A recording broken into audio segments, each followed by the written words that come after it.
Bapak Ibu Saudara yang terkasih dalam Tuhan Yesus, selamat pagi, Shalom.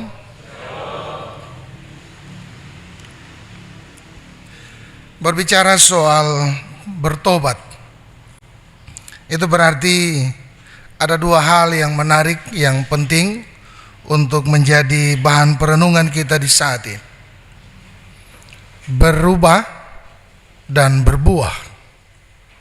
Jadi kalau saudara dan saya berkata bahwa kita adalah orang Kristen yang sudah bertobat, meninggalkan kehidupan kita yang lama, maka mestinya hidup kita itu adalah hidup yang berubah dan berbuah. Apanya yang berubah? Bukan fisik kita yang berubah, bukan wajah kita yang berubah, bukan rambut kita yang berubah, bukan penampilan kita yang berubah. Tapi ketika saudara dan saya berkata kita adalah orang Kristen yang bertobat, maka yang berubah dari kehidupan saudara dan saya adalah iman percaya kita, yang harus dibuktikan dengan buah yang saudara dan saya hasilkan dalam setiap perbuatan-perbuatan kita. Pertobatan itu bukan hanya sebuah pernyataan bahwa saya bertobat, saya tidak mau lagi hidup seperti tahun-tahun yang lalu, tidak mau lagi sama dengan hidup saya yang lama. Bukan sebatas pernyataan, tapi pertobatan itu merupakan kesaksian dalam kehidupan yang harus saudara dan saya buktikan dengan hidup yang benar sesuai dengan apa yang Tuhan kehendaki. Bapak dan Ibu Saudaraku yang terkasih dalam Tuhan Yesus, kalau hari ini saya pikir setelah saya baca bahan bacaan ini, baru saja kita dengar tidak lama di akhir tahun 2022 kita mendengar bacaan yang sama, berbicara tentang pertobatan, berbicara tentang perubahan hidup, berbicara tentang bersaksi sebagai orang-orang yang sudah bertobat. Tapi kenapa bahan bacaan ini kembali diperdengarkan bagi Bapak Ibu Saudara dan saya?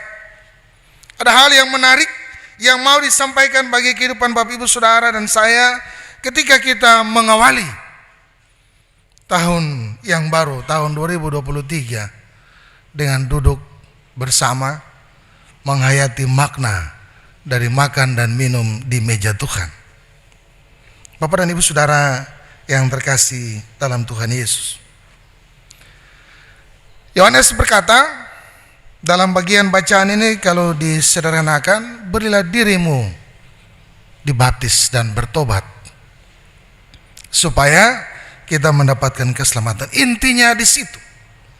Inti berita dari bacaan Yohanes Pembaptis ayat pasal 3 ayat 1 sampai 20 adalah memberi diri untuk bertobat dan dibaptis. Pertanyaan bagi Bapak Ibu Saudara dan saya, kita subaptis lama, kenapa kita harus memberi diri lagi dibaptis?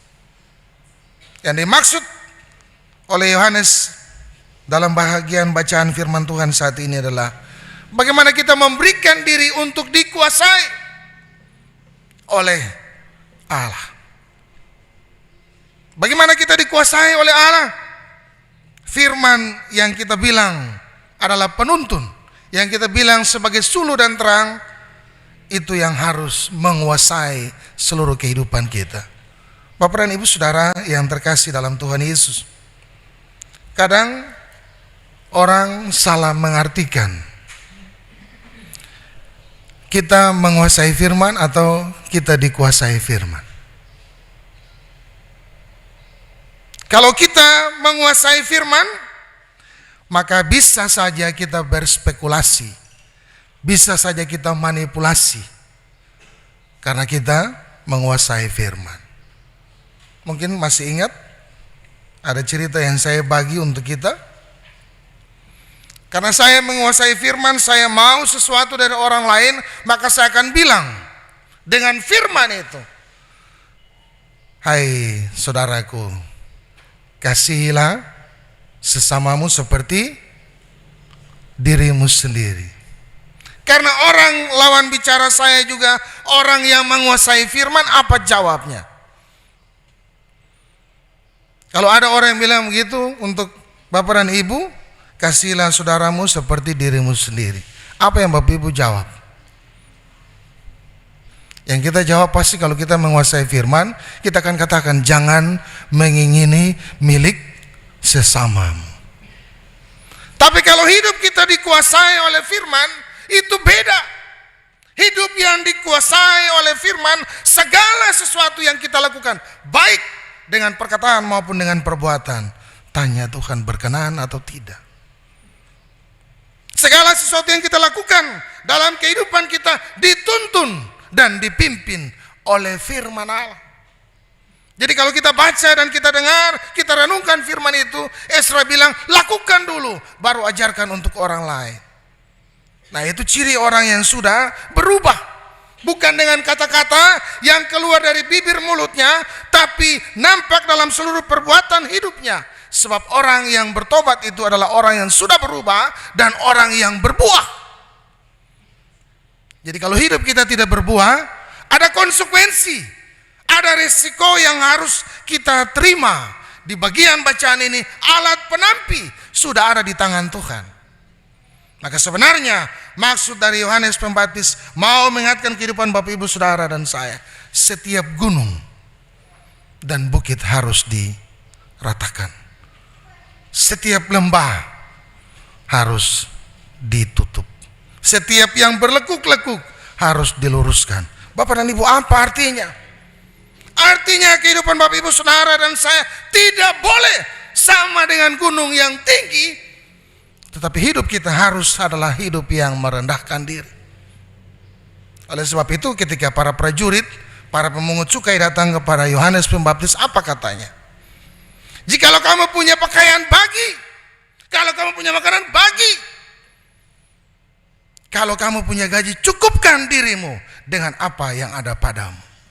Kita bisa bandingkan dengan bacaan lain di Alkitab, hal-hal yang sama juga disampaikan bagi orang Kristen. Itu artinya hidup kita harus sejalan, harus sama dengan Tuhan yang sudah turun bagi saudara dan saya, yang sudah mati dan sudah bangkit untuk saudara dan saya. Hari ini saudara dan saya diundang ke meja Tuhan yang kudus untuk makan dan minum sidangan dengan Tuhan. Makan roti yang merupakan lambang dari tubuh Tuhan dan minum anggur yang merupakan lambang dari darah Tuhan. Apa artinya? Apakah setiap orang Kristen hanya 4 kali dalam 1 tahun harus datang makan dan minum dari tubuh dan darah Tuhan? Tidak. Sebab setiap kali saudara dan saya makan dan minum dari tubuh dan darah Tuhan, ada hal, ada perintah, ada amanat yang dipercayakan bagi setiap orang percaya, termasuk Bapak Ibu Saudara dan saya. Kita harus memberitakan tentang Tuhan sampai Dia datang. Tidak ada tawar-menawar.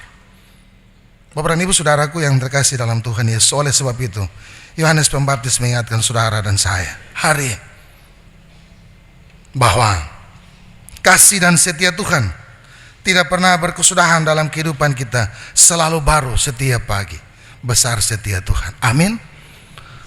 Sebab sampai dengan hari ini saudara dan saya ada bukan karena kita, tapi karena Tuhan berkenan bagi Bapak Ibu Saudara dan saya untuk kita berubah dan berbuah untuk hormat dan kemuliaan bagi nama Tuhan.